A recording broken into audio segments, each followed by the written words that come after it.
You reach Tuck Notes Beginner how to do section, and this is the how to buffer out something that you've waxed. So we have a wooden bench here that we bought off Craigslist, and it, you know, wasn't in bad shape, but Hugo and I, we cleaned the dirt off of it, and then we took a special type of wax and we waxed it with our hands, the entire everything.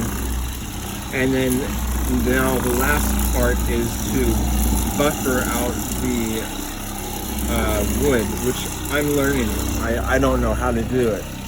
It looks simple, but you need experience to do this, to not make a mistake, because you're working with expensive things.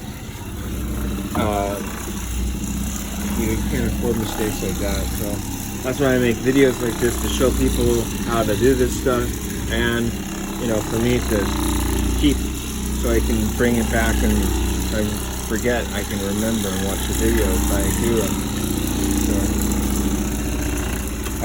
So if I want this particular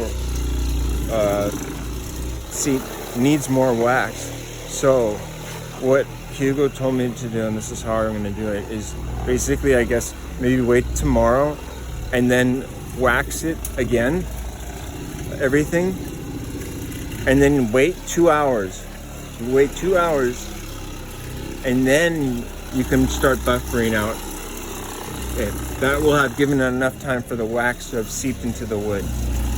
So this is a good learning lesson.